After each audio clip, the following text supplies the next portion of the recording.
Awesome. How did you fix Hello. it? Here, Irene.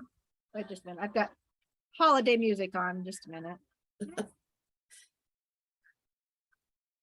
I thought we should have some holiday music.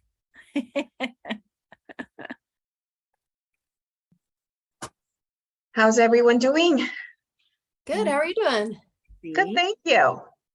Good to see you. It's been a little bit. Yeah, it's been a while, Irene. Hey, Tracy. Hi there. All right. Well, have you all been wrapping presents and doing all that good stuff? Getting there. I realized, oh, I've got to get stuff mailed off. This is ridiculous. It's not like I didn't know it was coming, but Right. It always sneaks up on you. it does. Thanks, Okay, so do you want to be the introducer, Jena? Oh, sure. Event, or how would we like to do it? Because then, wait just a minute. I don't know if you guys ever listened to Pentatonics. Oh my gosh, I just love them so much. I love them too. Oh, Okay, I'm gonna put my links in the chat just so my co-host Good. over here. Mitra, can I introduce you? This is my spouse and my tech support. Mitra. Mitru? Yes. Mitru. Nice to meet you. All right, So nice to you- have that. I don't, other than my website, I haven't just kind of finished writing this today. So Lauren was stuck on the tarmac and for a few hours, we assumed she got into the air, but they were having massive winds. And so they've been sitting on the plane for about 2 or 3 hours. So So are we all she's going to sit at co-hosts? the airport. Well, it's a We good can thing you catch could her. fill in. Yeah, if she is, I don't know. We don't know where she is at this point. But anyway, Safe. I don't have a product or even a free thing. It's just be my website, which will show up on a slide. So that's all I have for today. Debuting a new topic, which, as I say, I've still been working on. It's kind of, I feel like it's going to be very, like kind of a long lecture, because I haven't really had time to work on putting in a lot of pictures and all that kind of stuff. So I wanted to ask you ladies a little bit about the flow, because I remember I'm supposed to introduce who's going first. I'm going first. I know that part, but afterwards I have to introduce Tracy, right? Tracy's going second? Okay. yes. And Jena's And gonna Jena, introduce you're you. going third. So you're going to introduce me. Yes. Yes. All right. Kind of goes in a little round robin there. And do we Yeah. need to pause? It's recording right now. Do we need to pause? Oh, yes, please. Oh. Glasses. All right. Hey, welcome to Workshops for Moms. We are here. We're so happy you're here. We're here on our very last session of 2022 and have a really fun lineup for you today. We are Workshops for Moms, is a collection of mom entrepreneurs, and we're talking about everything that matters to moms. We share expertise on everything from infant care all the way to how to grow your business as a mompreneur. And like I said, we have a really fantastic lineup today. Irene is going to kick off with making memorable moments with your newborn baby. We have Tracy here with the importance of creativity in the age of accountability. And then I'll be speaking about Balanced Bodies, Happy Kids, the power of outdoor sensory play. And so with that, I'd love to introduce our first speaker, Irene Martinez. Irene empowers new and expectant parents with the confidence, clarity, and connection to maximize the benefits of that first year of life with their new babies. She is a pediatric occupational therapist with over 20 years of clinical expertise, including the Children's Hospital in Miami. She's certified in neurodevelopment and sensory integration. Her experiences working with the tiniest infants and their families at critically important times inspired her to create her signature system, Best Baby Beginnings. Irene? Thank you for that introduction, Jena, and happy holidays. This is our last workshop of the year, so whatever holidays you celebrate, know them to be blessed. And so I love this topic. I'm just going to jump right into it. I talk about miracle moments because the time when your baby first comes into the world is truly miraculous. And we all sense that, but it's difficult to put it into words. So this talk is about making sure you don't miss the miracle moments. And we talk a little bit about how babies speak, because they don't come with instructions, and they also they don't speak the way that verbally, but we sense a lot of their language is something that we adults have forgotten. So one of my big purposes is to help parents remember that innate language and communicate in a language that is going to help them create the best beginnings to life with their babies. Hello? So, yeah, Tracy's popping in. Those moments go by before you even realize it. And essentially, that's why, first of all, I call them miracle moments because your entire life, really non-verbally, and your entire neurology just gets shaped in those moments. And as parents, we want to make the most benefit. We want to get the most benefit out of those moments.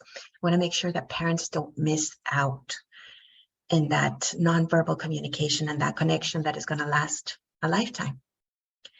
So that was my inspiration for creating my program called Best Baby Beginnings. It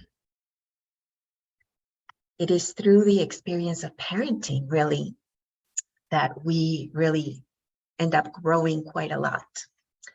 And our babies don't speak with words.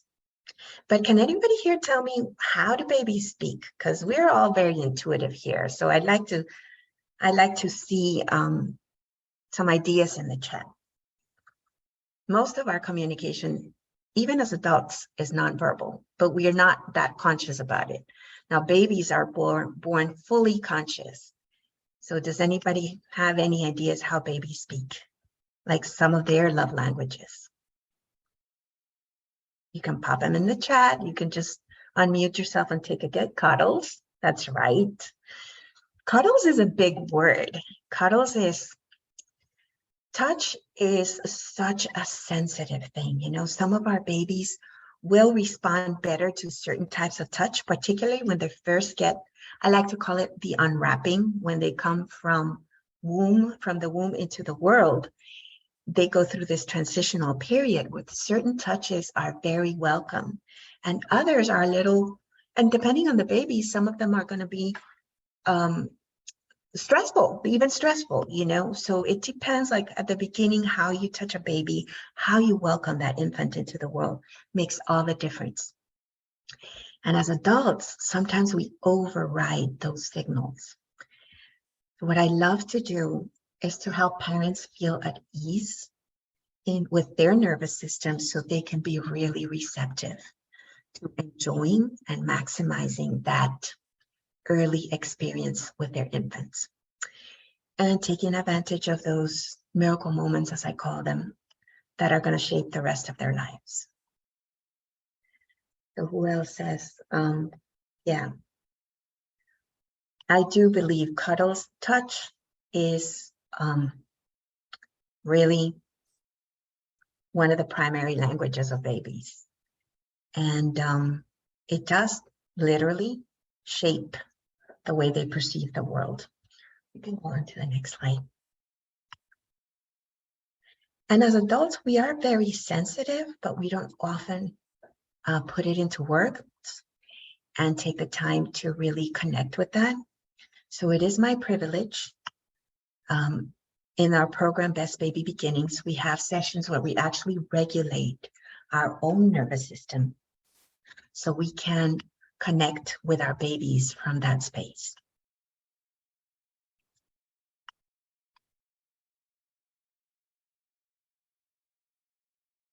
It is a matter of remembering what's essential and what's important. And that's what we do at Best Baby Beginnings. Now, as a new parent, sometimes as a new or expectant parents, what are some of the bigger stressors that you experience? What are your biggest hopes and your biggest dreams, and also your biggest fears? Anybody brave enough to share? I'll wait for a little bit because I know that's a loaded question. Lack of sleep. Absolutely. That's a big one because without sleep, we cannot function. We can't even recharge ourselves. And that's why it's so important for parents to build what I call a nest of support before the baby comes in. And that's part of what my gift to anyone who attends this lecture is. I have session that I do with parents before the baby arrives. It's called Building Your Nest of Support, because we want to build that nest and feel supported when we're bringing a new life into the world. It is probably the biggest challenge that we'll ever face, and at the same time, a miraculous opportunity that we don't want to miss out on. So I do believe really strongly that parents need to have the right support at the right time. And I'm looking at the chat right now. What if I'm doing this wrong? I think that is such a key. And it's hard to get through that. By the way, thank you, Jena, for actually opening that box, because I think it's hard for people to admit that they might be doing anything wrong. And it's not that they're doing anything wrong, it's probably that they're all so stressed out about knowing what to do and when to do it, that they actually need some expert support as far as how to prioritize what's important for their babies and themselves at each time, and parents, we're not taught developmental development, right? And much beyond that, it's not about what babies do at a particular time. I really try to get away from that, but mostly helping the parent and the baby connect and prioritize stage by stage what is important at each time for them. Because I want to get away from the fear that we're doing something wrong, because this is our precious babies, So it's really hard for parents to even contemplate, that there could be something wrong with their baby, or that they could be doing something wrong. And I say that every baby, I know this to be true, every baby is perfect and every parent is perfect. So we are in the business of blessing and building up. Wherever a baby is, whether a baby is more of a thinker or more of a mover, we have groups for that. And it's a lot of fun to engage in our monthly sessions, whether it's like playtime, or it's cuddling sessions, or it's lullabies for the adults, lullabies for the soul, because we need taken care of during this time. So thank you so much for for sharing that. I really appreciate your being willing to talk about some of these things or bringing them up, because I think that is a challenge that parents, I love to get parents through trusting that there's nothing wrong with their experience, with their perceptions, and helping them get the right support and the right schedule so they can get what is important, like particularly those first few months of life where you don't know whether you're coming or going. You need your sleep, you need to be able to feed your baby. It's quite a bit.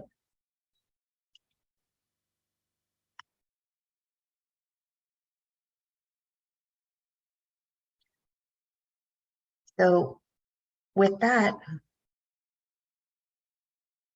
it is actually, I wish, thank you, Tracy. It's a fabulous shower gift. It's because I love to start working with parents before the baby gets here, because once the baby lands, it's quite overwhelming. And it's really, the first part of our program is more of a mindset and preparation, just so you learn to trust your own instincts and to be ready to expand. Expand like nothing else that you've ever done before. And it is important to have the right support, like month by month, telling you, okay, this is what's most important, helping you discover what's most important. Let's say when your baby first lands in the planet in your arms for that first month, and the second month, and the third month. It's really important. And where I like to guide my parents, I did talk about just saying goodbye to all those developmental checklists that make you feel like somehow you're doing something wrong or you're not doing it right, and really get the developmental support, yes, but be able to relax and enjoy the experience, because this experience is not repeatable and it will shape the rest of your lives. So one question we like to ask is, what if you had the peace of mind?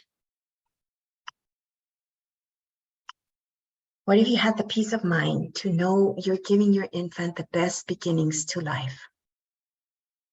What if you could just breathe into that with complete and utter confidence?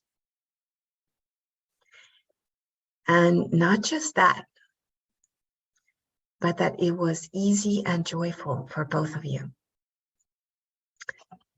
I think one of the things I see the most, and I don't know if anyone here wants to share, is that we are willing to do anything for our babies, right?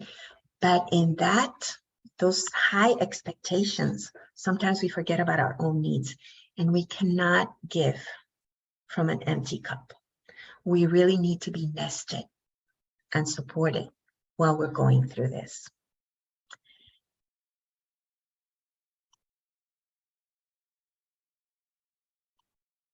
That's what we do at Best Baby Beginnings. And I wanted to show you some of the miracles that, oops, wait a minute. I'm sorry, I'm getting a little confused here with my slides.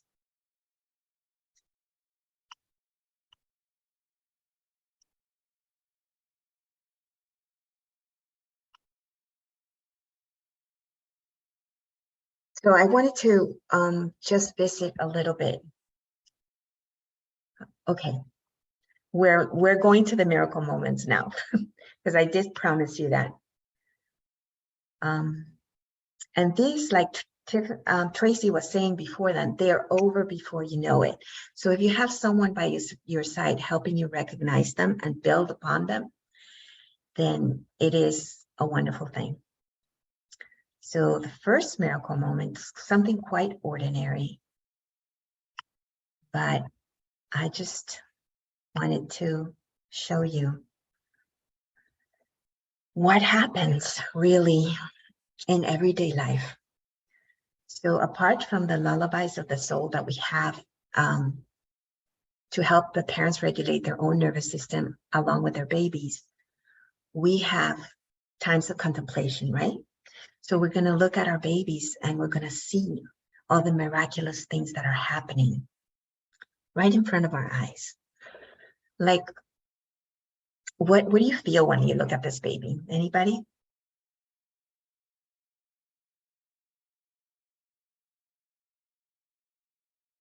This baby is regulating his own system brilliantly. And she or he is getting ready for feeding. You see how the baby is also discovering their own body by doing that skin to skin touch on their hands and grasping, and also putting their little hands close to their mouth is also getting ready to feed. Babies initially discover the world through touch, and it's particularly accentuated around their mouth. So I love it when I see babies do things like this. So I help parents recognize what is right, what is best with their babies. Jena was talking about the fear of what's doing it wrong. And that's where we want to move through, because we definitely want to take full advantage of this moment. You know, we want to recognize, wow, look how what is happening, so that when we have the opportunities throughout the days, we know, okay, maybe I should take my mittens off the baby's hands because they're actually discovering their hands. Maybe knowing the importance of how bringing their hands to their mouth is going to help them to feed. It's simple things like that, that when you recognize them, you could really squeeze the benefit out of them, because these are kind of shaping the circuits in your baby's brain. But beyond that, I think they're also shaping us as parents. And we both need to be supported.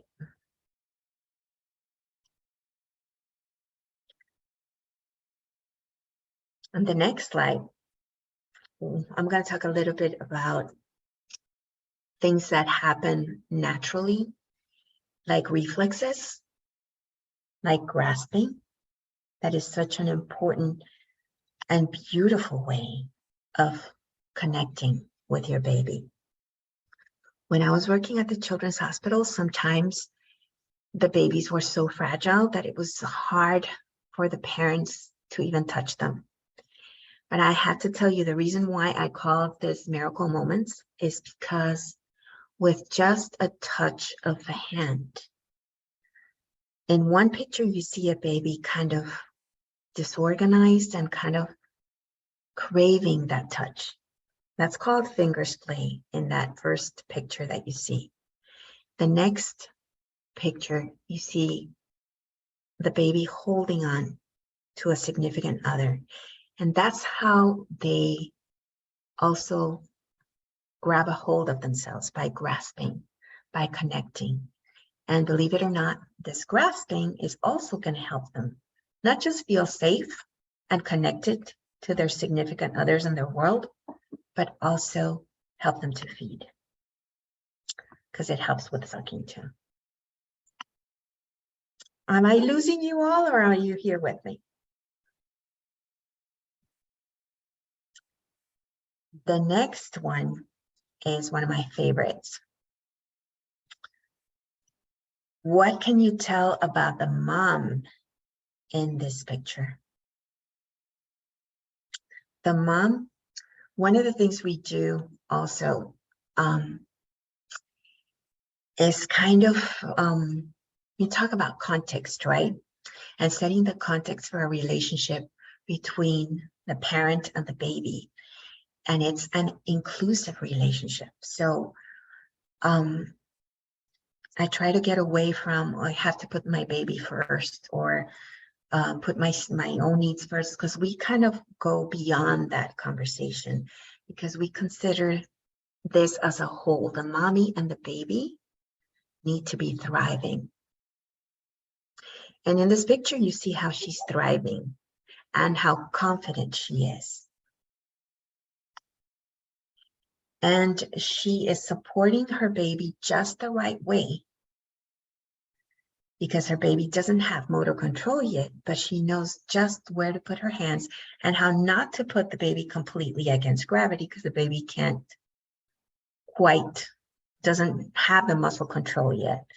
But in this way, she gets to dance with her baby. And that's another one of my favorite activities Movement is incredibly important for the development of the nervous system, but you got to know how much, when, and how to move your baby.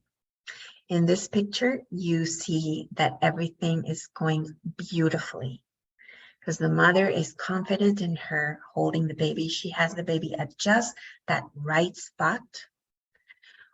This actually, the distance from your arms to your face is optimal focusing distance for baby, visual focusing distance. So right here, we're doing so many wonderful things as far as helping the baby discover their place in the world and how everything around them works. And they happen to be looking at their favorite person. They both look very happy. And that is how the nervous system thrives. And that's essentially some of the miracle moments we build on at Best Baby Beginnings. And I think I've pretty much summarized what we do.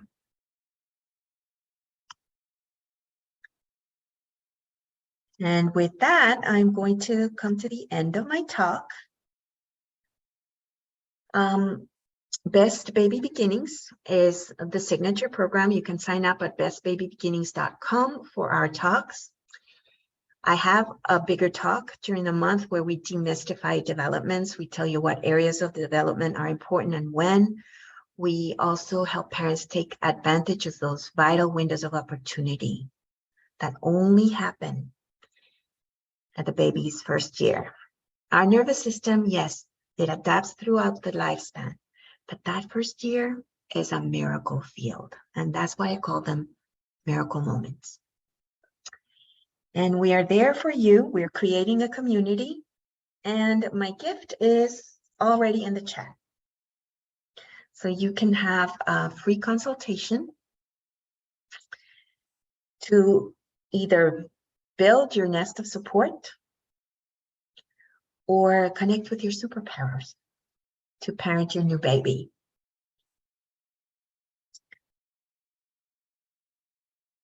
And with that, I am going to finish here. Any questions? What can be done for babies going through traumatic birth and neglect, lifelong suffering?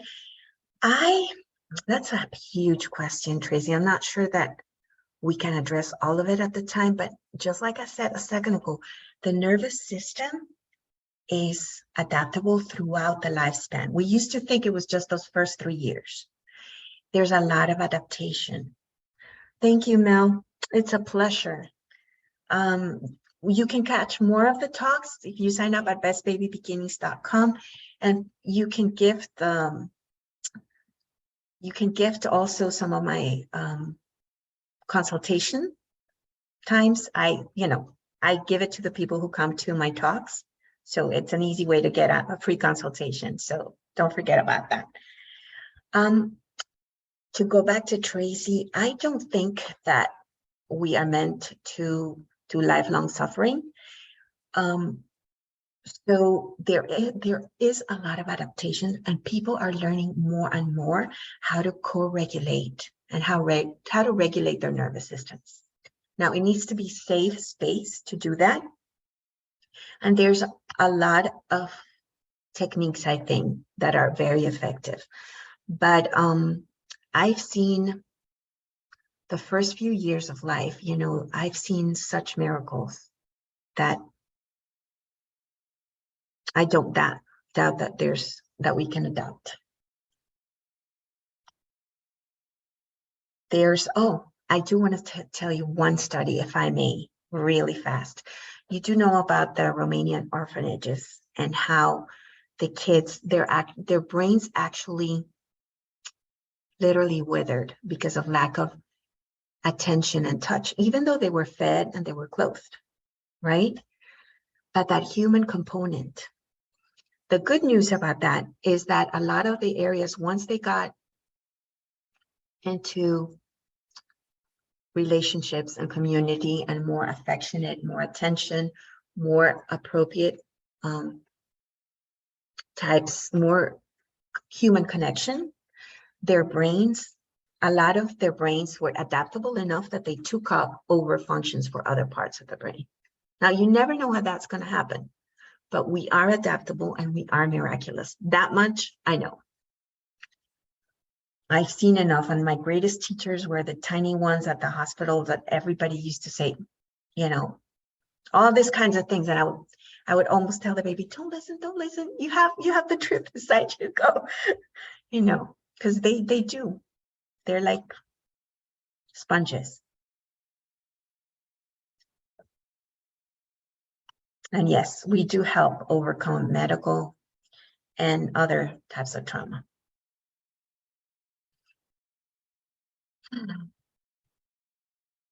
All right. So with that, I am going to introduce our next speaker. Oh, let me make sure I got that. Tracy. Get my slides up. Okay, so then while you're getting your slides up, I am going to talk. Can I brag about you a little bit? Well, we got to brag about you first. Oh. You deliver that the way that I assume, it just feels like how you talk to the parents and the babies.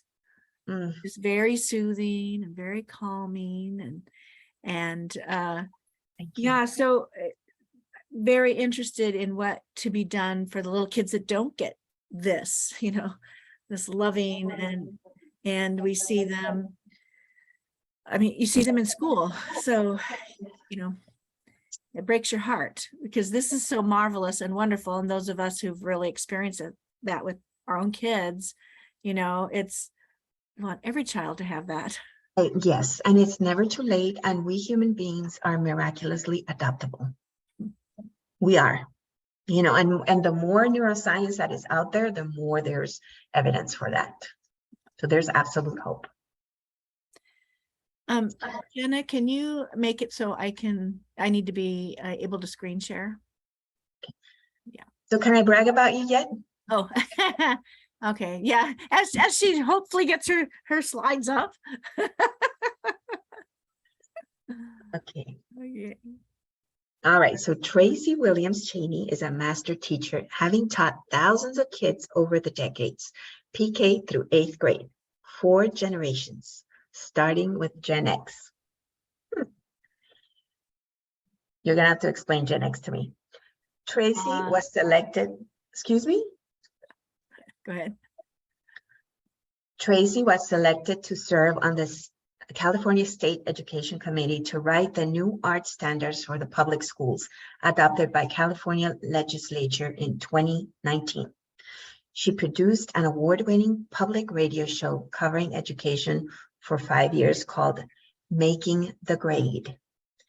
Tracy designed an integrated art pilot program for the Arts and Sciences Middle School and created the first program for latchkey children, kids in her town, After School Art Studio, which operated for 7 years. Having worked in 14 schools, she is well qualified to share her insights today on the importance of creativity in the age of accountability. Thank you, Irene. Okay, so here's me. I think maybe I'm going to disappear when I put the slides up. All right, so I'm talking about a huge topic, and it's of importance to parents and for teachers that are here or will be watching the replay. Because just as we talk with Irene and, you know, getting babies started, we move right into child development, and Jena is going to be talking on the other side of that too, in another way that we talk about nervous systems and creativity. So as I pop this up, I may stay around. We'll see how that goes. Okay. So this is a topic dear to my heart, and we hear a lot about creativity, but I'm not sure if we know what it is. And then how do we support that with our kids? And what can you do as parents to make sure that we're not losing that? So it is I think it gets very confused also with imagination. And so the only reason I really want to talk about this is because it's so vital, especially to young children. I mean, all kids, but especially for our young ones. And when we just kind of brush it aside for what's happening in education, we really are setting those kids up for having a hard time in school. And it's, it doesn't make sense as an educator, but it's kind of what we've been having to do. But a person in my position where I teach a whole student body and I stay with those kids, I mean, I may have them for 12 years, that I have seen child development then from the pre-K all the way to middle school and how this all plays out. So we all have it, but right now you're maybe thinking you sitting there as an adult going, not me. And we're going to talk about why that is.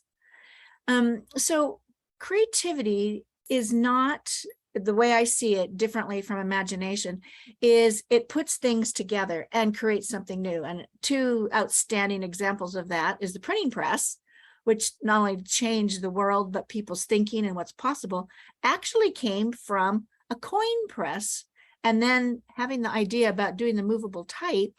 So those were two things way out there, brought together and created something new that's really outstanding.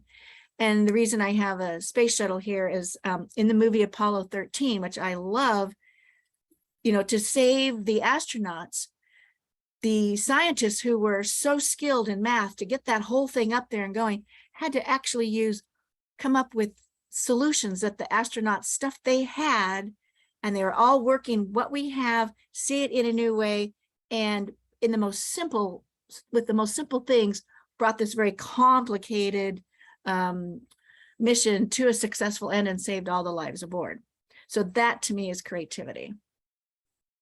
So it's usually looking at something that everybody else has and you do something different with it.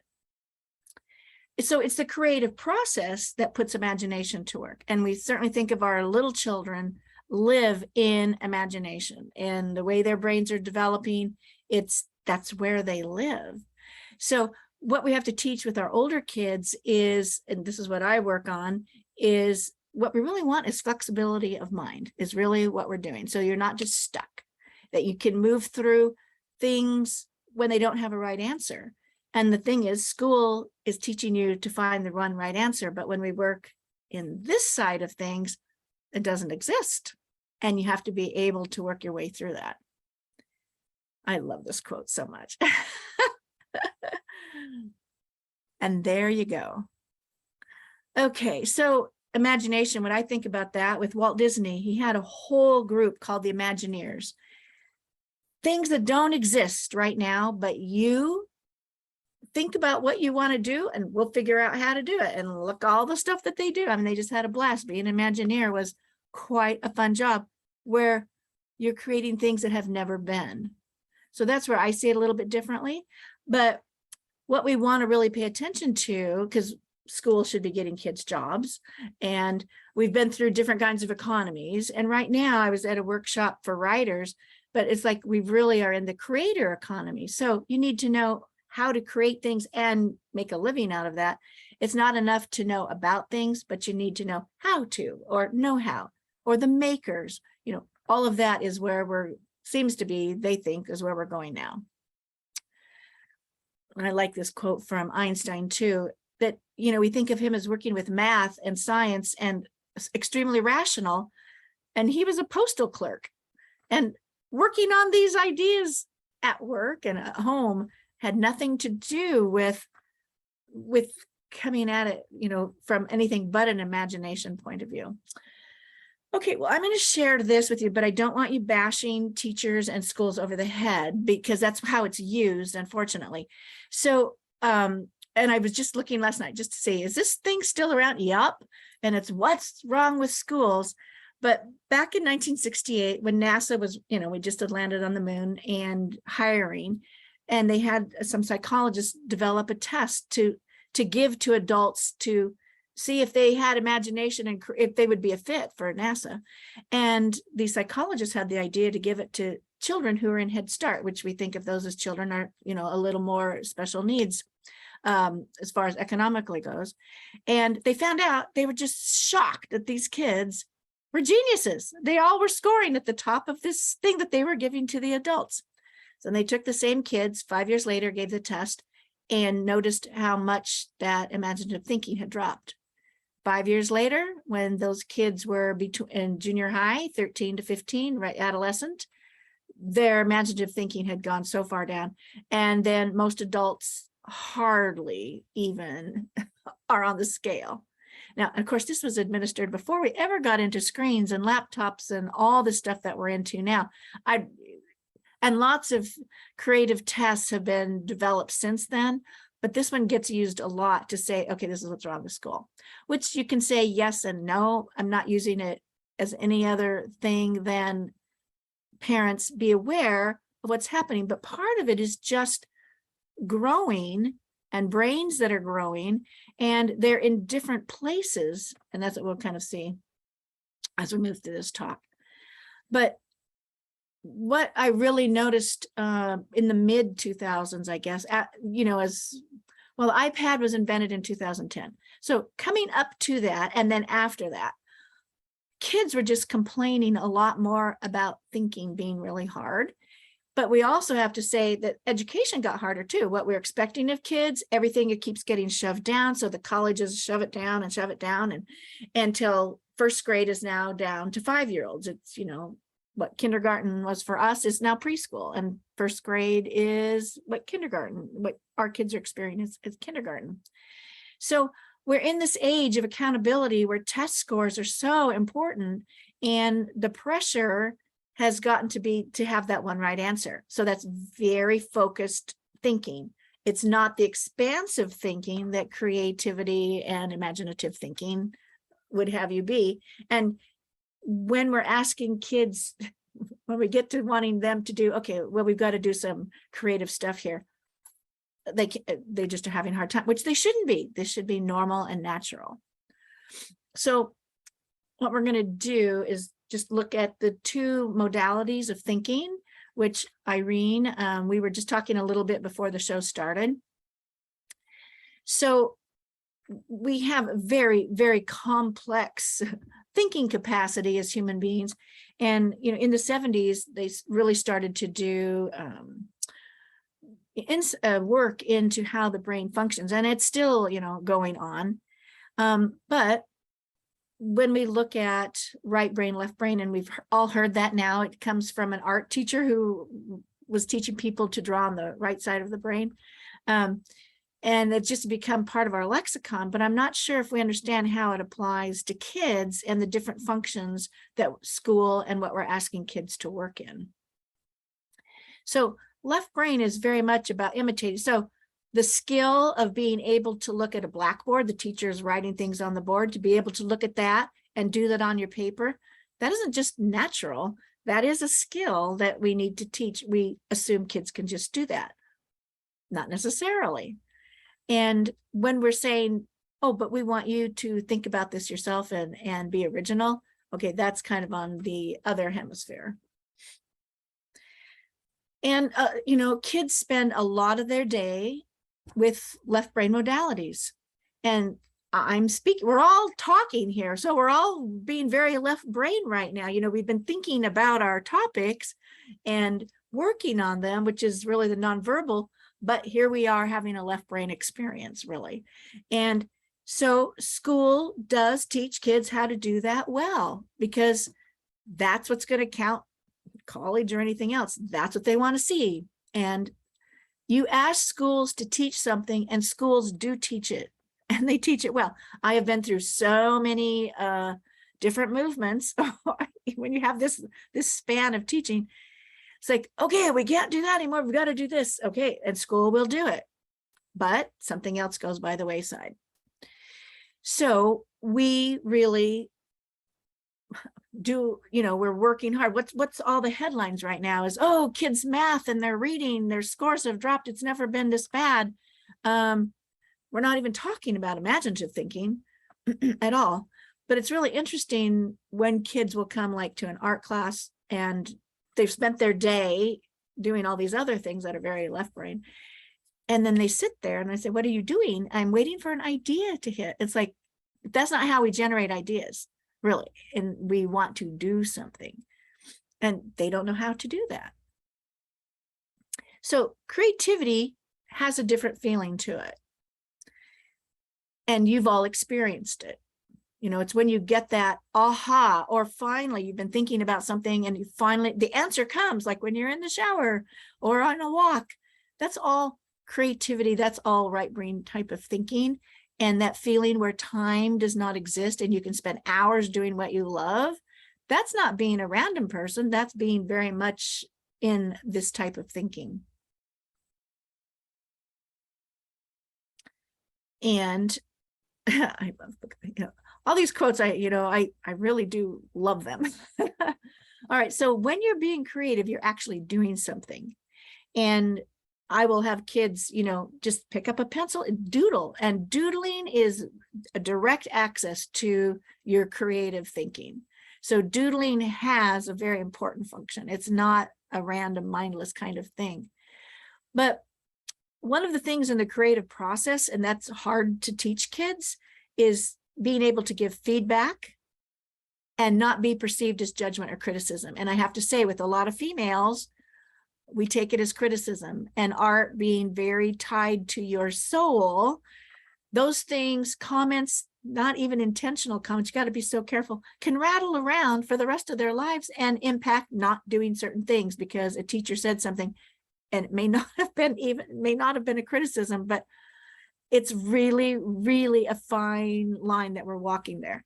But we want to teach kids to let the work talk to you, not what I want, but what do you need to do to make this thing, to finish it up or to make it look good or whatever. It's not a judgment. It's just about the work. And so if we can help kids be able to do that, they'll get so far ahead. So when we are planning, that is not being creative and, doing. We can just plan ourselves right into paralysis until we don't know what to do. So if we just start, take a step, do something, it may not be where you stay, but take some action there. And I'm not going to go into the talk here, but there are really steps that you learn from artists about how to go through the creative process. I'm just telling you, it exists. It's not random. So this is what we want you to be working with your kids. We want fluency, being able to have lots of ideas, flexibility, lots of different kind of ideas. If we can link things together to form a new idea. And then, and I absolutely hate having to grade kids' art, but and you can do everything just great and you follow all the rules, but we want you to have a little bit of a twist or originality to make it yours. Okay. This is such a true statement about little children, and we're going to look at visual literacy and the process that kids go through. And we need to let them do this. They need to scribble. They need to draw. They are being human beings, and they are processing a whole lot of information. They don't have the verbal yet, but they are really trying to draw because that's how they're communicating with you, what they see and making forms. This is just the most fabulous. When kids start doing this, you just need to embrace it, parents, and just go, this is so miraculous. This is amazing. And where we get as humans, when these little ones make the connection that a symbol stands for an idea, we're on to talk about a miracle. I never get tired of this process. So when kids are between 4 and 10, and it happens at different times, just like some kids will not read till they're 8, they're just not ready. And you have to do a lot of drawing and working through each stage to get to the next stage.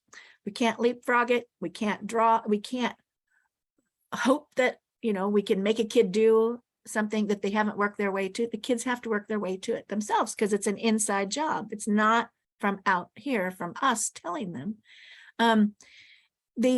The sequence of learning is that you draw first and then you read and then we write. And what I've been squawking about in school is that we're making kindergartners write sentences long before they're ready to do that for most of them.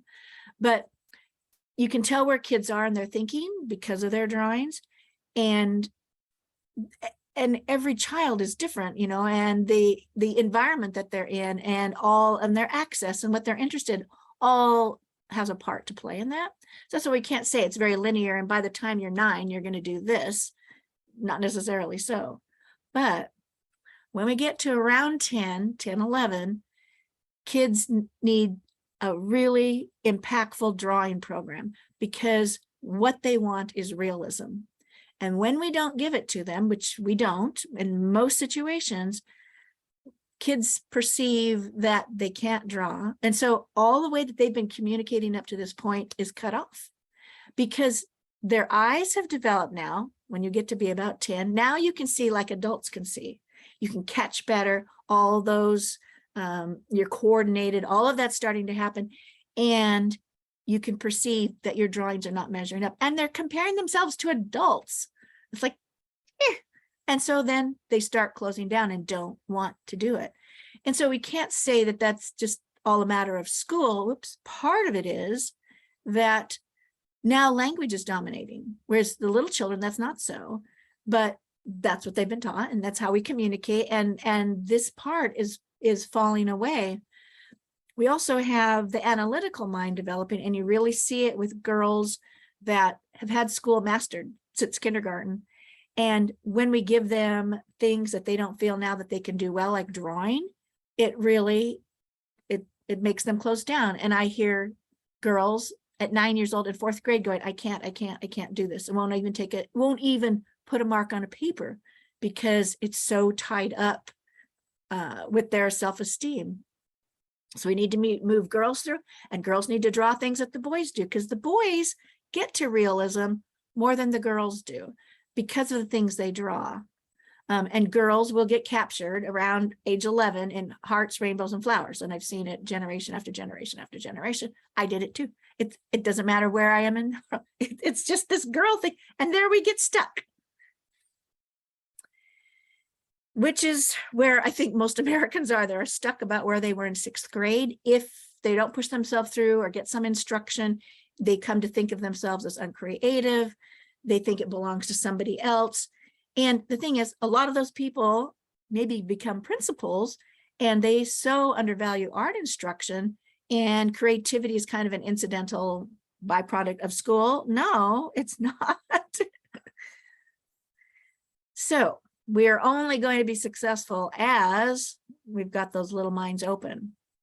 So drawing is really important during the day. And if you see that that's not happening in your school, making sure that all those art supplies and stuff are available at home and that the kids are doing it and have it, or on the weekends, that we need to really recognize the part that drawing plays in a child, developing a child's thinking. And for them, it's making their ideas tangible. And I find why a lot of kids like art class is because they're visual learners, but their teachers aren't. And I did a study of that in my master's of learning styles. And it was really interesting because so many teachers go into, because they love reading and literature and they were good at it and they love it and they want to teach kids to read. And then when you get to the principals, whoo, it's so narrow. You know, having somebody that gets me that did not happen. And that's where a lot of the kids are at this point. So the biggest thing we need to do is help our kids get over the fear of doing it wrong. And I want to talk about creative anxiety, not only for our millennial parents, but our millennial teachers also, not just millennial teachers, but other teachers too, that unless you're made to do the artwork, sometimes it's just not going to happen in a classroom. And a classroom runs a certain way, and it really is based on this other modality. And now, you know, we got rid of our education for computer labs and one-on-one devices.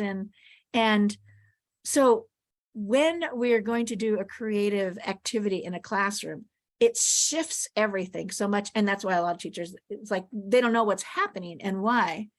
So your child might be not having a good day because they had an art project, or having a good day. It depends on them.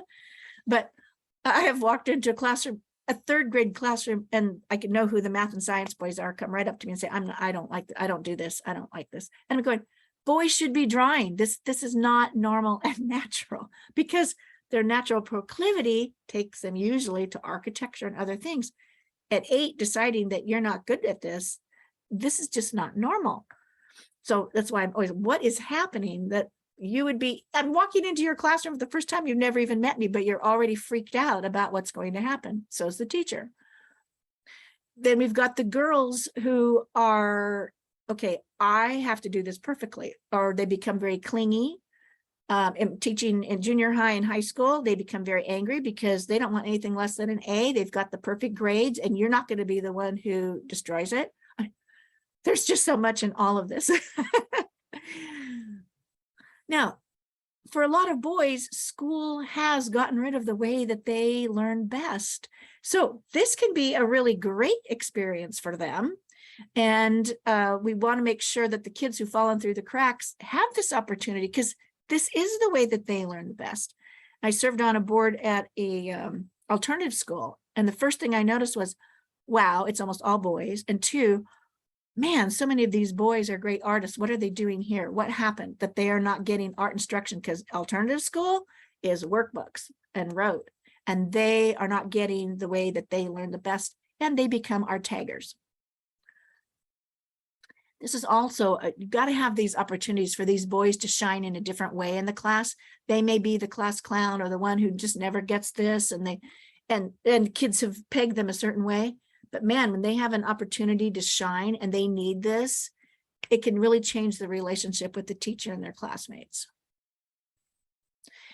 And now you would think this is the perfect opportunity for our art kids, right? Well, they are very different. And some of them are just so full of their ideas and everything else, they cannot settle down, or they are highly perfectionists and they will erase holes through their paper, not being able to move on, and they are stuck. So we have to look at this group too to help them and see, like, they can function. It's just the dynamics. It's just so interesting with all of this when we switch to a right brain experience that the kids are not fully, they're not as versed in. But if we are going to have a good economy, we need to be teaching this type of thinking.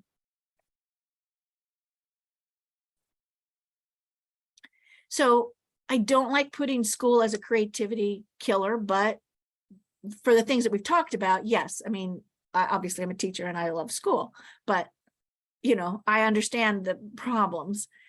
Or the other thing is, we send the creative projects home to parents. So it's up to the parents to manage it and teach their kids, and they don't have these skills. And it becomes a tension type of experience, or the parent ends up doing it. Or, I mean, I can tell you stories of all this. You go to Michael's on the poster board aisle, and there's a whole lot of unhappy parents there with their kids. And you have to teach kids that this stuff takes time. So they give you these long deadlines, but when does the child start it? Like the night before, because it's kind of like math homework, right? No, it's got so much more to it, but it's up to the parents to manage it. So in schools where we can make these things happen, and I've been really grateful the times where we can, a teacher can give the time, or the school has this emphasis in their school, that's awesome. And being in a maker type of situation, is great for kids. They'll get the other things too, but this you've got to allow the time for and teach kids how to manage it. So, school is very much about traditional abilities, and I object to the statements that girls mature faster than boys. It's because we don't give our boys all the learning that they need for what is developing with them, and that's spatial intelligence. A mover can come to my house and he could tell me how much stuff I have and get it into the truck, and it's all precisionally placed, and all of that boys have that we really need to honor. And there's not a lot of that anymore. So I think, am I kind of almost okay? So why don't teachers provide the creative time? I will tell you that even in some schools, my friends who have art teachers who have gone to a charter school have not even been able to teach the color wheel. Like, why would you do that? You need to be teaching technology. The art classroom has become a tech classroom. And so it's not always that. Sometimes you just are not going to get up there and draw in front of a class. But I always tell teachers, look, as long as you're teaching younger kids, you draw better than they do. Take their love and their admiration and just let it wash over you, because they're very impressed. I'm very happy that you're doing that. If there's an art teacher on campus, even with the kindergartners, hey, they've got 45 minutes a week. That's all they need. So we've kind of hit on this a little bit, that when you are working in the right brain modality, you know, this is where time and all of that just ceases to exist, because that's a left brain, that's a linear thing. This is not a linear experience. So as parents, if we can make sure that we're providing teaching the creative process and allowing for it, and the kids, you get good at what you do, right? We all do. And we're not looking for perfection. We're just looking to get better. So what you can do with your kids, so it can be verbal. It doesn't always have to be art, but if you can play mental games with them, or you've got little cards like, you know, A, how many vegetables can you think of that starts with an A? And, you know, we're working on that amount. We want that because that's going to help them write essays when they get to 6th grade and they have to do 30 papers. You know, you have to build up to that. All of these are things, ways that we can help our kids without feeling like you have to be artistic. I mean, that's great. But I was just thinking when I was cooking lentils last night, I was like, oh yeah, elementary kids, you know, how are potatoes and carrots alike? I mean, it's just in normal conversation, not let's have this grand thing, but just, you know, conversation about stuff that we're doing. And then it just kind of fits in there. And it's just a normal way of how we think and we process information. And when your teen is arguing with you about this or that, having different perspectives is a really great skill to have. Now, these kids, as when we start getting, you know, to the junior high and high school and the creative adolescence, if your kids can hang on to working in right brain or hanging on to their imagination, sometimes these are the kids that they are considered kind of quirky, but they're considered artistic. And so they have a certain cachet. But more than that, within themselves, they know this work is coming from them and they are doing the work.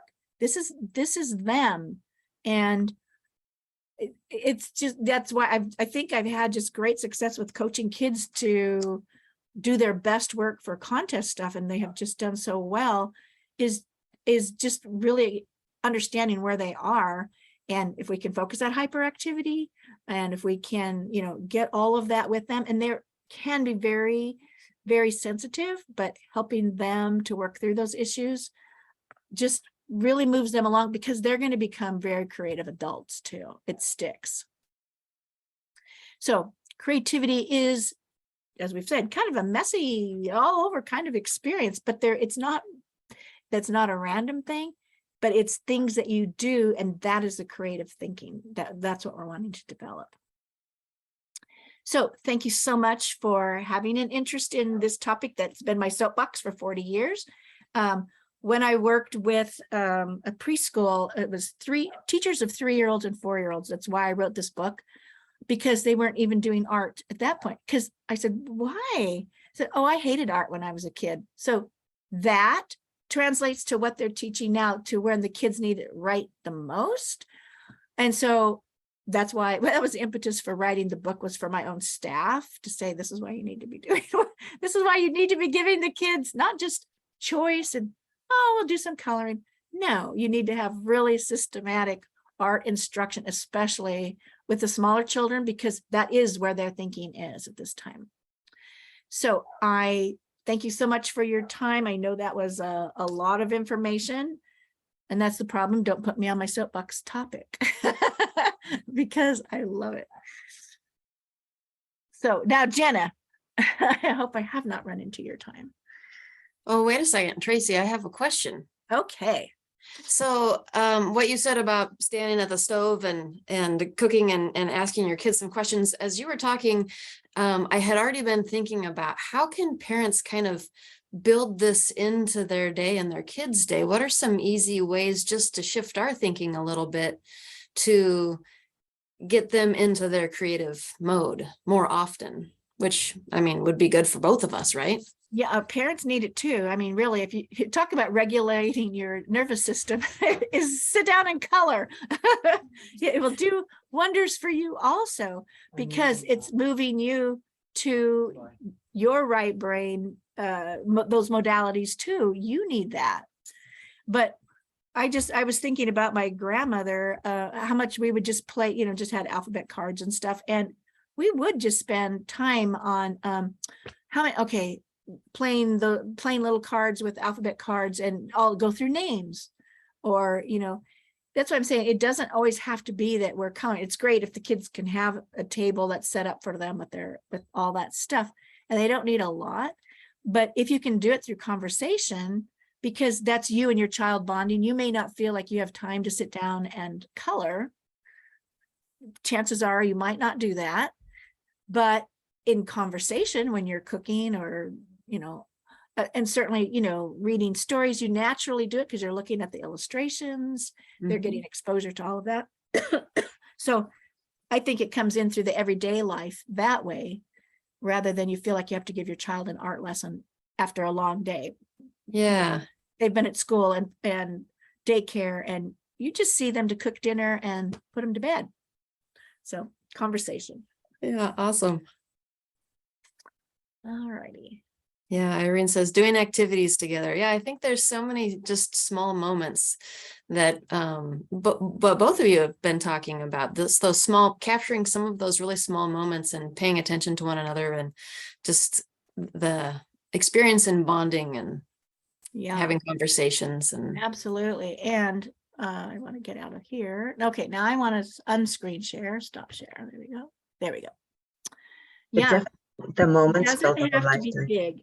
It's more, I think it's more the cumulative. Yeah. Yeah.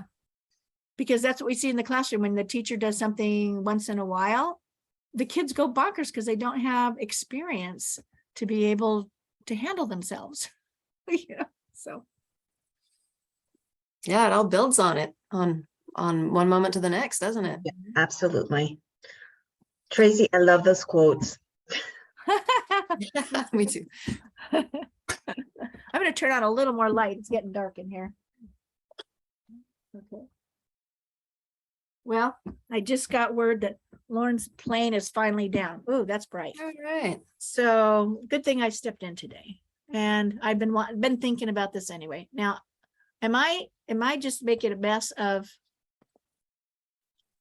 let's see. Whoop. What is happening here? Now, are you seeing my screen? No. Is that just me? No, it's the gallery. Well, I can't get out of it here. How? I was out of it. Now, how did I get back in it? Sorry. What is happening here? Okay, sorry. No worries. We're good. We're in gallery mode. We're fine.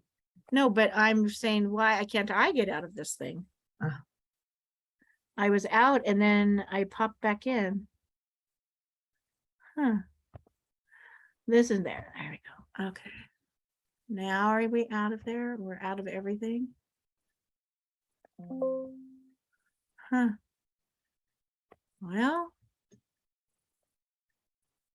Okay. Now I'm out of it. Okay, right? So Jena, your slides, right? I'm not interfering. Yeah. Okay. Gee, sorry. It's like all my husband came in to say the plane's down. All the animals have rushed in and Darn it.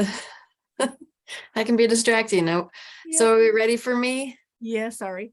Awesome. Okay.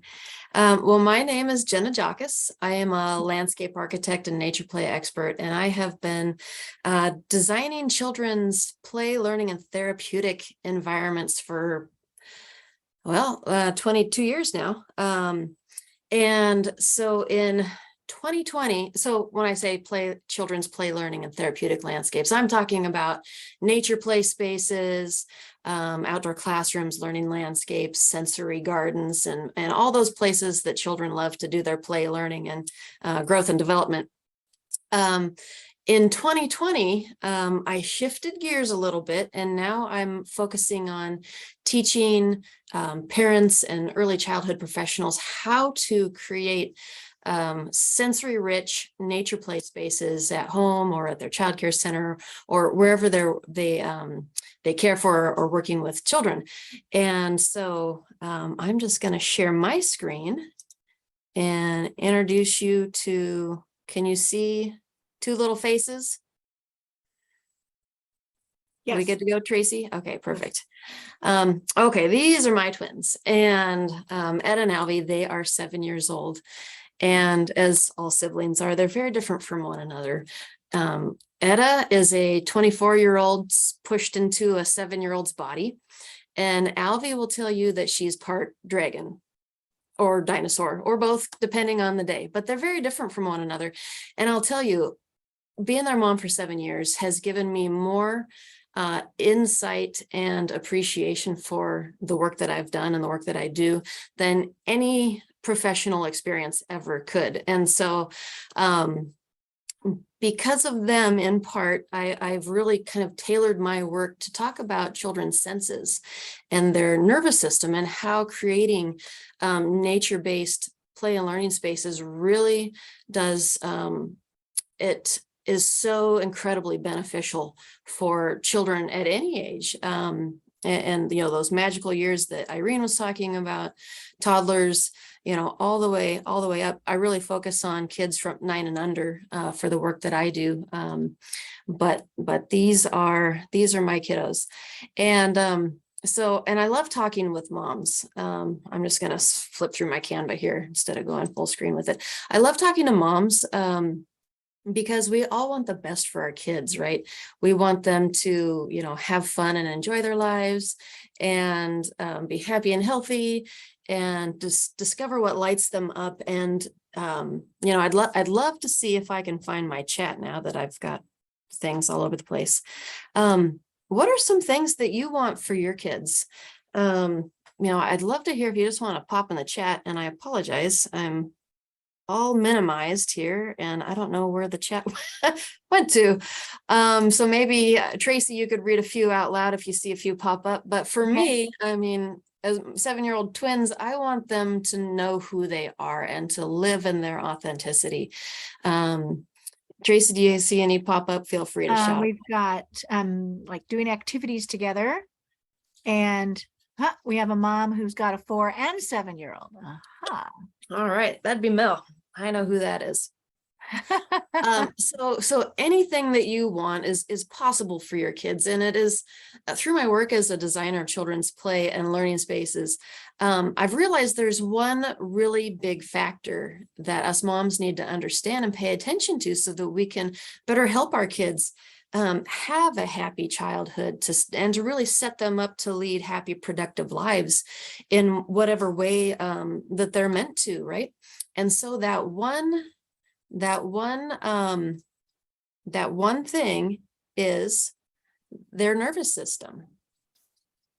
And sorry, I've got Zoom here covering up my slideshow.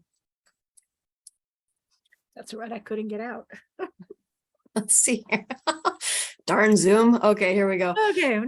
So that one thing is their nervous system. So I'll give you a quick primer on the nervous system because it's a really complicated system in our body. Essentially, our nervous system helps us do all those things necessary for our survival, like breathe and think and move and eat, and, you know, all those really, really necessary things. But it's also our body's way of receiving information from the world around us. And it all starts with our senses. We have millions and millions of sensory receptors on our body and in our bodies that are constantly picking up environmental information. And so when we taste something delicious, when we feel the breeze on our skin, when we hear our friends speaking to us, all that information is gathered by our receptors and it's carried through this network, this incredible network of nerves that we have to the spinal cord and on up to the brain. And in the brain, this is where the information is filtered and evaluated. And so the brain is trying to understand our situation, right? And so once it does, it sends out a response back through those channels out to the body to tell us how to move, how to react, how to make, you know, whatever decision we need to make in that moment. And essentially, this process informs every moment of our waking lives, and it all happens at lightning speed. And I think it's just so fascinating. And so in childhood, this is that magical, rich time where kids are literally soaking up all the information they can about the world, about them in the world. And so every sensory system is in overdrive gathering that information. You know, as soon as they pop out in the world, their mission is to seek out and gather as much sensory information, have as many sensory experiences as they can, so that their bodies and their brains can build a database of sensory information, so that when they go through their lives and they have a new experience, or they experience a new sensory experience, they have that database to draw from. Their brains and their bodies draw, oh, this new situation, it's kind of like that situation that I was in, and then their bodies and their brains can have that recall. Well, the more information, the bigger the database that they have, this leads to a smoother, more enjoyable, more centered life experience for them. So very important, very important. And so when kids are imbalanced or dysregulated in their nervous system, what does that look like? That basically means they're in fight, flight, or freeze. And I think there's one more F in there. I don't know. I can't remember what it was. But essentially, this means that they are in survival mode. Their entire being, their brains, their bodies, their systems are in a state of arrest, because their systems are focusing on just getting through that situation. And it might be something temporary, like an acute situation of stress, or it might be something chronic that is extended out over a long period of time.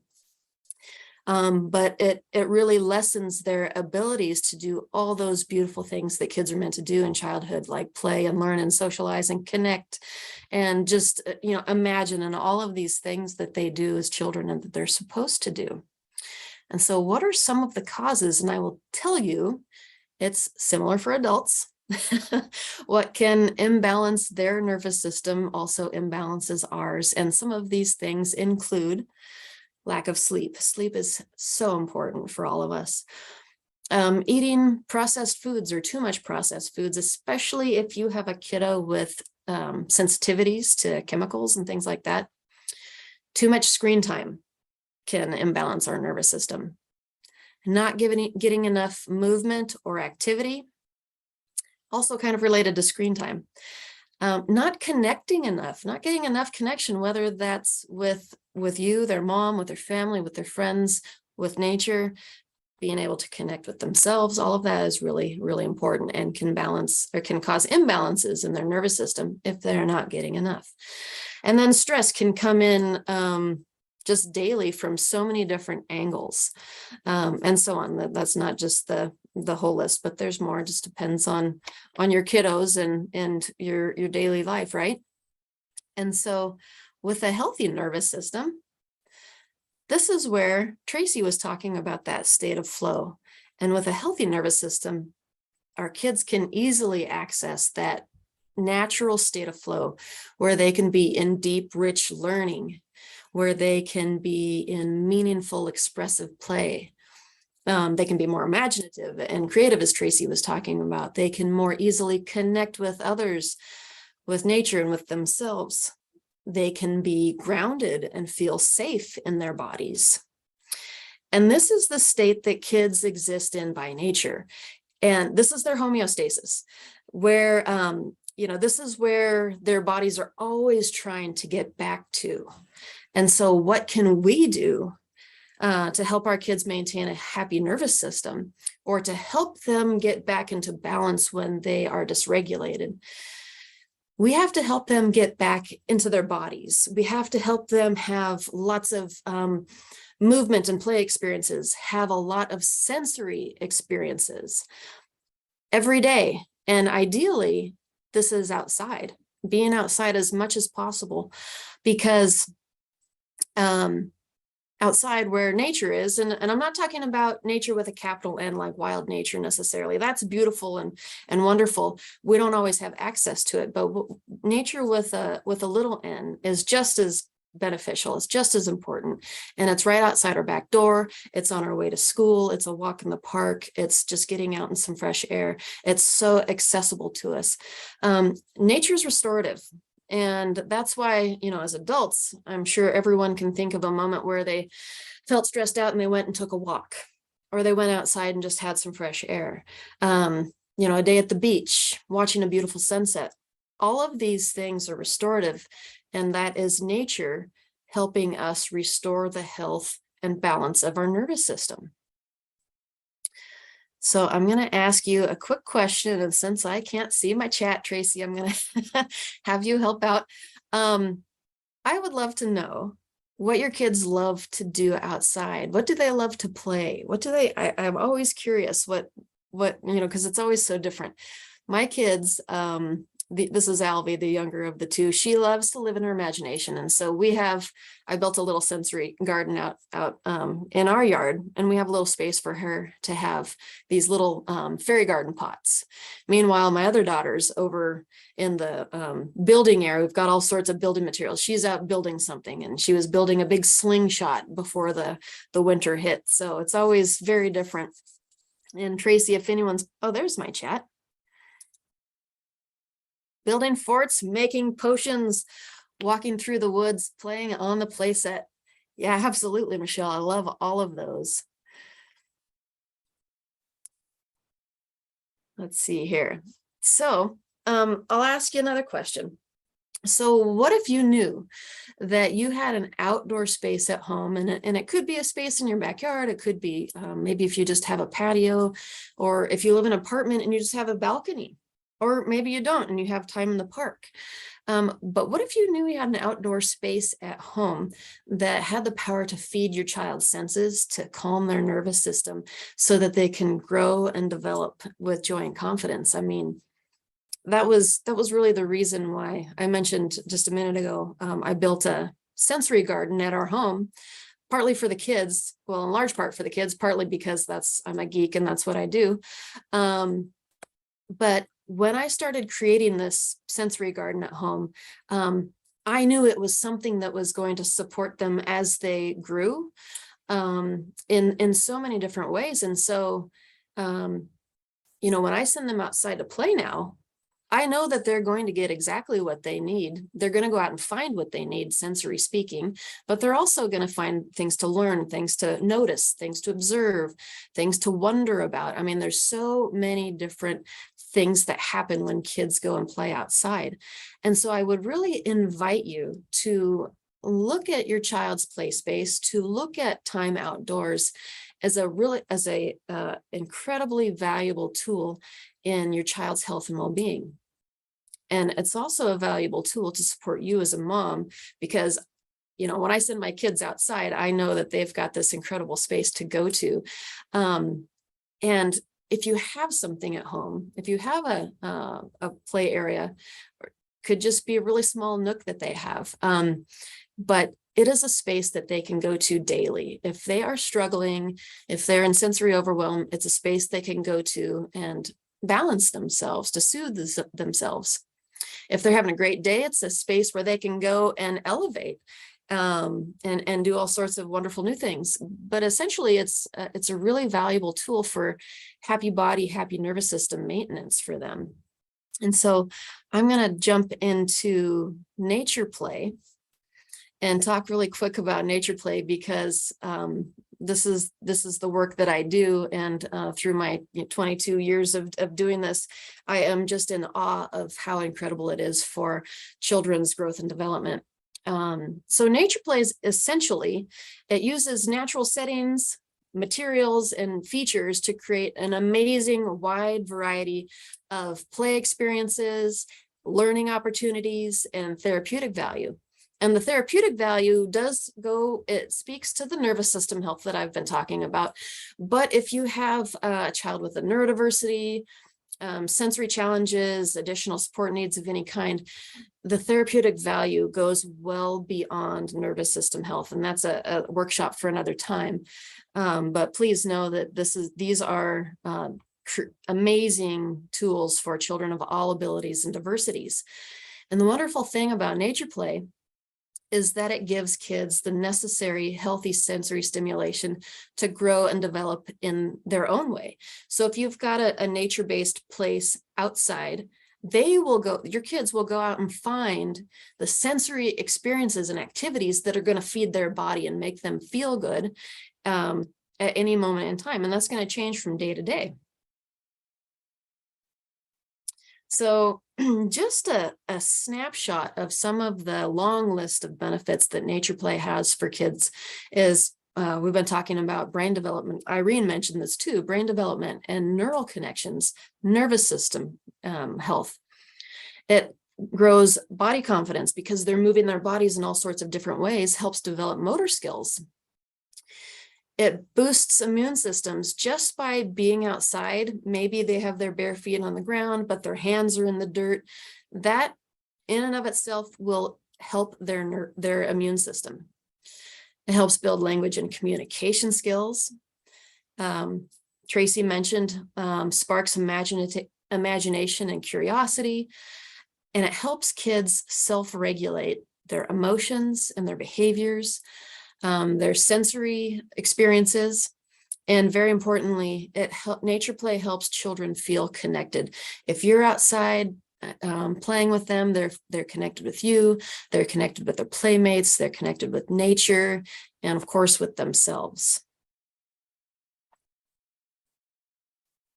Okay, so at-home sensory play, what does that look like? And it's going to look different, I'll tell you, from home to home and family to family, because you are you're able to create a space that is tailor-made for your kids. What are their interests? What are their loves? What are maybe they have some sensory challenges or sensitivities. Maybe they, their different learning styles. I mean, all of that can be tailored to your kiddo. And so what I'm going to do now is the work that I do is based in the senses, our sensory systems, and how play and the senses kind of work together. So I'm going to walk through all of the senses, but I do not want you to get overwhelmed because, looking at all of the senses and picking nature play features and how to draw different sensory experiences in can be overwhelming. You think you need to do all of these things when in fact you only need to do a couple items. And my pro tip, and I have a free gift at the end here. My pro tip is a free download that gives you the key starting point in a tailor-made, irresistible nature play area for your child. But my tip is to start simple, start small, and start with what they love to do. So I'm going to walk you through the senses and give you some ideas, and hopefully give you a new lens to look at their play spaces and to appreciate their play spaces in new ways, and all of the growth and development that your play areas can really lend to your children. So did you know that children have 7 senses? So there's not just the 5 that we all know and love: sight, touch, taste, smell, and sound, but there's 2 more movement-based systems that Irene, I learned this from occupational therapists. So I'm just going to walk you through each of the 7 really quickly and give you a few ideas for bringing in different sensory experiences. So sight, it's so fun to make a child's play space visually interesting. And you can do that by tools that you bring in, like magnifying glasses, magnifying stations, kaleidoscopes, telescopes, all these things. But it can be as simple as going to Hobby Lobby and buying a $5 wind spinner. Artwork, chalkboards, garden statues, things like this can really bring in more visual interest and draw children into play spaces. Touch is a really fun one, and Irene talked about how important the sense of touch is. And nature brings in the most amazing tactile experiences. And so things like a fairy garden, I mentioned that. You can accessorize something like a fairy garden in so many different ways to create new and different experiences for their tactile senses. Now, the other image is a picture of a mud kitchen. And if you don't know what a mud kitchen is, it's essentially a workspace with a variety of tools that may or may not look like, like a kitchen area. but it's where that they can use different natural materials and different tools to experiment, make potions like Michelle mentioned in the chat. Mud kitchens are actually one of my very favorite things. And actually, I should mention, you'll notice that all of these different ideas and different images are actually multisensory. And that's why I say you can pick one and do a lot with that one, like a mud kitchen, because it is multisensory. Mud kitchens actually hit on all 7 senses. Taste. I don't think there's, probably of all the senses, this is the one kids love to experiment with. And there's a lot of different ways to bring in the sense of taste to your child's space, whether that's having a little edible garden, a pot of herbs, maybe planting a couple blueberry bushes next to their swing sets.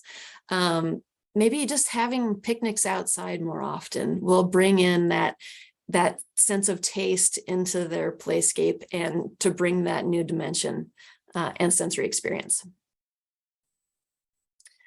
Smell is a really interesting one, and there are so many, no matter where you are in the world, there's so many different plants that you can include with different fragrances. Lavender is a common one. It's well known for its calming properties, but there's others like spacing on them, actually, like Daphne and jasmine and so many other different plants for fragrance. Oh, one really easy one is called scented geranium, and we have a couple in pots.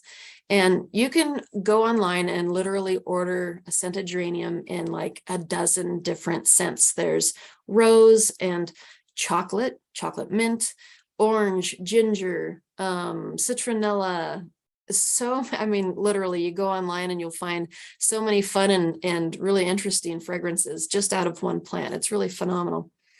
The scent of earth is something that we are all innately drawn to. I think it's in our DNA, but children especially love digging. And part of that is that kind of brings up that earthy aroma, and they love that smell. And so if you have a place that's okay to be a little messy, or if you have a raised bed that's okay to be a digging area or a sand play area where they can dig, I would really invite you to embrace that, because digging and, with all the different tools they could be using is a really multi-sensory full body experience. And they're really growing their bodies and their brains in such a simple activity like digging and working with the soil. And sound is a really fascinating sense as well. And one fun fact about this that I learned recently is that sound is actually our fastest sense. We hear 10 to 100 times faster than we receive information from our other senses, like sight. We hear faster than we see, which is really fascinating to me, because the sound then really kind of colors our experiences. And so easy ways to bring in sound is, simple chimes in a tree, water play, sand play, outdoor musical instruments, pots and pans, things like this, where kids can really experiment with different sounds and music. Okay, so we're getting to the last two. The last two sensory systems are movement-based systems, and they're both really big mouthfuls of words. Our vestibular system is located in our inner ear, and it has to do with our body's, our head's orientation relative to gravity. So are we right side up? Are we upside down? Are we sideways? So vestibular activities and features that really stimulate the vestibular system are these little nest swings or hammocks, image here, logs to jump off of, rolling, spinning, rocking, running, walking, crawling. All of these activities stimulate and feed the vestibular system, which helps us navigate the world around us. And then the last one is proprioception, another big mouthful. Proprioception, or our proprioceptive system. And I really find this sensory system fascinating as well, because it has to do with a couple of things. First, it's our body awareness system. Where is our body at relative to the things around us? Where are our limbs at relative to the rest of us? And so if you can close your eyes and touch your finger to your nose, that's your proprioceptive system telling you how to do that, body awareness, right? The other thing it has to do with is the use of force to do an activity. So an example I always give of that is you've got a paper cup of water. And so your brain will communicate to your muscles and your joints and your ligaments and all these things down to your fingers, the force it takes to pick up that paper cup of water without letting it slide through your fingers or without squishing it and sending water all over the place. And so with proprioception, there's two activities here that you see. Gardening is a great activity for proprioception. So in gardening, you use all sorts of tools like a watering can. And so when you water with a watering can, or kids do, they get different proprioceptive input depending on if it's a partially full can versus a full can, because they're lifting something that's heavier or something that's lighter. My daughter here on the right, she's pushing a wheelbarrow full of water. Well, her body is getting an amazing amount of proprioceptive input because it's full of something very heavy, water. She'd be getting a different level of information if she was just pushing an empty wheelbarrow. So it's really fun. I mean, kids can really build their systems in really fun activities, helping you around the house, outdoor gardening, moving their blocks around. All of these things really build happy bodies and happy nervous systems through play. So I think that was my last slide. And so if you want more, because I have so much more on this, I would really invite you to hop over to Facebook and find me, N is for Nature Play. And if Tracy or Irene could pop that link into the chat, please connect with me there. I give a lot of information. I walk through all of the senses and give lots of ideas for how to create play and learning spaces that really feed the seven senses. And also definitely invite you to grab my free gift, which is called Nature Play Their Way Quick Start Guide. And it really walks you through the key, the first step in creating a really irresistible nature play space that is tailor-made for your kiddo. And then of course, feel free to reach out to me. My email's up there, but I'm going to stop sharing now. And let's see, stop share. And just express my appreciation for all of you still hanging in here at the end. Is there any questions? Willa, hi. Can you hear me? I can. How are you? What do they say? Better late than never. I got Irene's note, and I misread Eastern. I was thinking it was 7 Pacific, and I have a commitment at 7 my time. And then I fortunately was on Facebook, and I see Irene saying we're in the room now. So that was when I came in. I'm so Thank sorry goodness, for being Irene. late, because I was looking forward. And if you do have a replay, I'd love to see it. Have you been going since 4? Yeah. Yeah. we've Oh, had so some I great- missed a lot. I missed the whole thing. Anyway, another thing, dear, like when you were talking about the proprioception and the kinesthetic, Yeah. also those are very, very important for speech and language development. And the inner ear, like when a child gets middle ear infections, those middle ear infections can wreak havoc with their vowel development. Oh yeah. And then middle ear infections are also critical in terms of that inner ear. Yeah. Yeah. Yeah. So as far as speech and language development, yes, this your whole sensory bombardment is where it's at, Yeah. and I am- all parents should be concerned about speech and language development, right? Yeah, I am always so fascinated, and depending on who I talk to, everyone brings in a different angle, like you just mentioned, but it is also connected, for Oh, kids. I yeah. mean, Irene was talking so much about it all starts with sensory, the senses and sensory based activities. And, Oh, yeah. Tracy was talking about that as well, but it is literally all connected for kids right in that magical place. Yeah. They are And mad. and your whole approach too is so magical in terms of creating a real sense of safety for a child too, because the more they can feel free to explore all their senses, each and every one of them, even though you give them a sour lemon just to get their taste buds over, whatever. But the development of like a nice safe environment, and who doesn't Yeah. feel safe when you're mucking around in the mud, Exactly. Or at Yeah, a- yeah, yeah. and that's a great point too.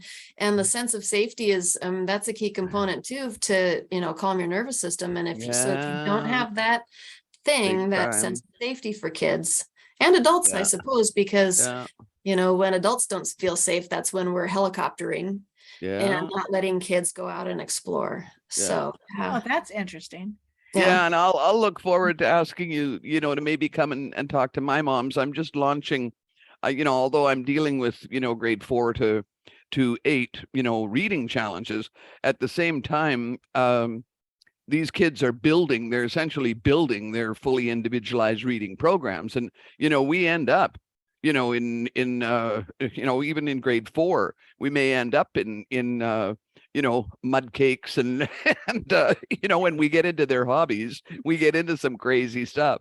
And as far as their learning style and the way they learn, we talk about all of their senses. And I mean, I have kids that swear that they can read better if they chew gum. Well, guess what? Prove it to me and you can chew gum. Like so a visit from you is definitely in order. Yeah, I'd love to. Yeah, I love to speak to anyone on this topic. It's yeah. really the Jena, part of what I do. oh, can you talk a little bit, because they have brought out that which I don't understand why, when everybody was home during the pandemic, it seems to me that kids would have been playing outside more. Yeah. Seems like that. But this thing of, that the kids need to play in the dirt so they're exposed to germs and things. Oh yeah. But I'm Oh, thinking yeah. everybody Oh, was yeah. home during the pandemic. How did this not happen? I don't get that.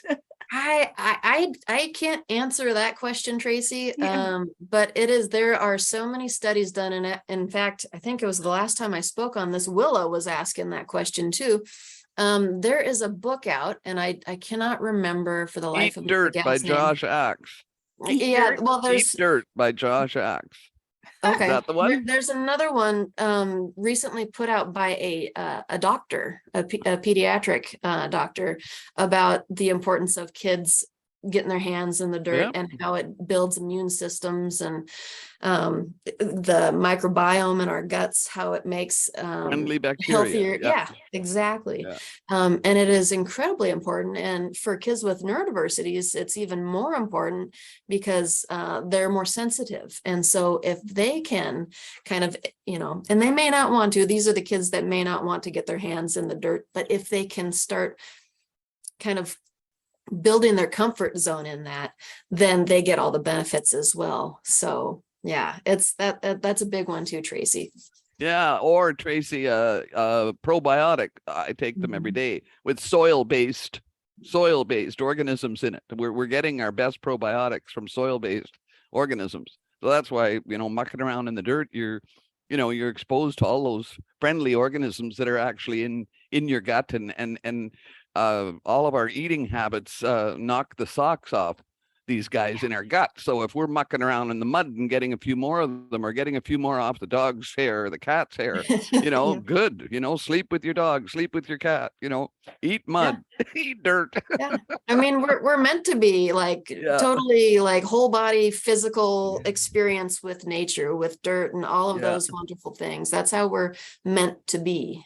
We're not meant to be behind computer screens all day, every day. And I'm talking about kids to adults. So yeah, interesting stuff. Jena, I wanted to thank you for that wonderful talk. You touched on so many of the things of my training. It's like years ago, people didn't know what sensory integration was, and you just pretty much wrapped it up and put a bow on it. Can I ask you a question? Huh? I imagine this whole process is very child-led because they're like the best judges for exploring their environment and knowing what they need. Yeah. But also as a parent, I mean, it can be challenging in today's world because not everybody has outdoor spaces. Not everybody has time to plan around or even the sensitivity to know, okay, this sensory system is too much for my kid. How do I counteract that? And you make it such a natural and lovely process. Yeah. Yeah. And it is child-led. There's so much, kids have so much wisdom that we don't give them credit for. They know exactly what they need. They just need a tuned-in parent to provide them the time, potentially some interesting tools, and a little bit of space to do that. And so my download really talks about, parents are experts on their kids. They know what they love to do. They know what their interests are. And so if you can get them outside based on what their interests are, then that also is child-led. And it makes for something that's competitive with an iPad, So yeah, it's. And how do you advise the parents that have limited time or like limited Yeah. resources of going outside? Sometimes the climate is not very friendly and they also have limited time. So it's also takes the parent being in that nice balanced state. And a lot of parents are rushing throughout the day. They got to get home. They got to cook dinner. So it's how do you balance that? A couple of different ways to look at that. One is just capturing those little moments and to recognize when you're out walking from your car to wherever, is there an opportunity to stop and smell a flower? Is there opportunities to grasp those little moments to bring in more sensory experience? And the other way is that, nature play, one of the beautiful things about it is it doesn't have to be expensive. It doesn't have to be complicated. You can go out on a walk and pick up pine cones and flower pods and grass blades and rocks and things and bring them home. Yeah. And, they could be used for different projects or building or whatever. It's just recognizing the power of that moment and what it might afford that nature connection, so it's a shift in thinking, and not all parents are kind of aware of that for stress reasons or what have you, but that's why I do a lot of speaking on the power of this really simple yet valuable tool for them. Yeah. Could you talk a little bit, because I was going to say in your introduction, you did such a lovely job, that you have been working on indoor spaces. Yeah. Giving kids this experience, or parents, I'm guessing, is that in homes or that's still like a preschool, public? Yeah, so I've done a couple of, as a landscape architect, I typically work outside, but I've gotten the honor to do 2 indoor early childhood spaces. Actually, one in early childhood, one a little bit older, for a high school downtown Spokane. And so, we brought in the whole nature play, and the owners of this charter school, one is an occupational therapist, Irene, so she gets all this. We created indoors. We have like a hill slide built into the wall. We have raised garden beds. We have a really exceptional water play area where the basin is actually built out of a real log with a hand pump. There's a loose parts play area where kids can play with little log cookies and scarves and, all these different building blocks, Waldorf sort of Montessori sort of approach. And for parents, I always take a different approach, and it really depends on the space and what you have to work with and what your goals are, and your children, of course. But you can do a really credible little nook in their bedroom that's nature inspired. Yeah, it's so fun. This is crazy. Jena, is your palm behind you, is that real? Yeah. Okay, well, so is mine. Like, not, can you see mine? It's Uh-huh. kind of, Yep. well, how high are your ceilings? We have, I'm in an upstairs room. They're probably only 7 foot tall, but I've Where- got 10-foot ceilings downstairs. Where do you live? At Spokane, Washington. Oh, you might inherit mine. Mine's going through my ceiling. Oh, is it? And I'm serious. Like it's 30. Well, it was a baby when I got here, and I've been here for 32 years, and it's going through my ceiling. So Oh. it may end up in your downstairs room. No, I'm trying to find somebody with tall ceilings because I can't drill a hole in my ceiling, but you can't see the top part of it, but the tallest part. And the poor thing, it's sort of anyway, so yours is real. How long have you had it? Oh, probably 10 years. Well, and how big was it when you got it? Probably like this. Oh, you're doing something nice. Well, I mean, Yeah. there's a whole bit of nature right there, you know. You could make a Absolutely. whole, You know, you could do a little uh, fairy garden or something right in there, right in the pot. actually, the pots are big enough, eh? Anyway, I was just a bit of an aside, girl. Sorry. You're so fun, Willa. Well, it's just been an outstanding session. That's what I'm saying. We all need to, too bad we can't all be together and make a school. That's right.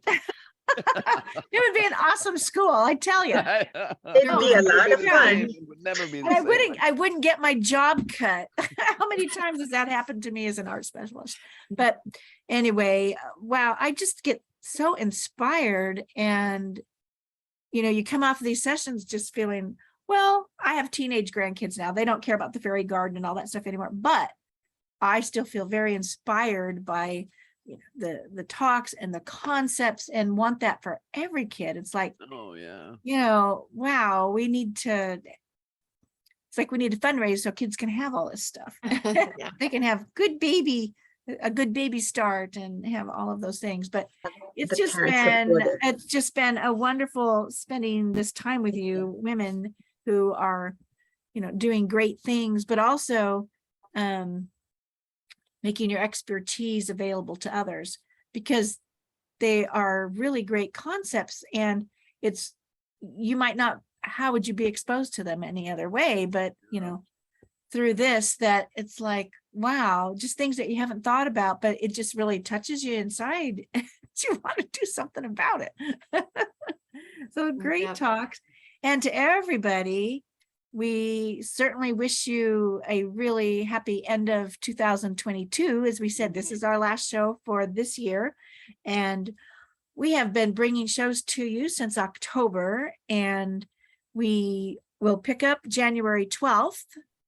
And so we're having holidays and kids getting sent back to school. So that's why we'll have a month now of everybody doing family life and all the things that you're going to do or travel.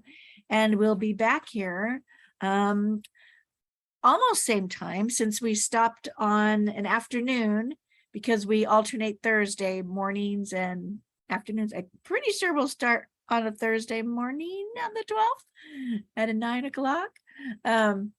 Anyway, we seem, and you can certainly write into us and let us know, but it seems like Thursday has worked out pretty well. It's like not quite Friday, where you want to get ready for the weekend, and not too early in the week, but it's designed to be a pick-me-up for moms, and of course husbands and grandmas and aunts and whoever's taking care of kids. But it's designed to be a pickup of moms who are also raising kids and involved with children, teachers and coaches and babies. We love what you're doing, moms, and that's why the show exists. And you get to meet just really fascinating women who are doing all kinds of great stuff that are geared to helping you be a better parent. So we really wish you a happy holiday, everybody. And really be back here January 12th, ready for another exciting edition of Workshops for Moms. Okay. Thanks, So Jena. lovely That was seeing you. great. And Jena and Irene, if you'll stick around a little bit right at the end. Okay.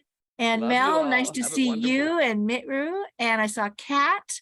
Kat, do you want to come on and we'll say hi to you? Bye-bye. Glad to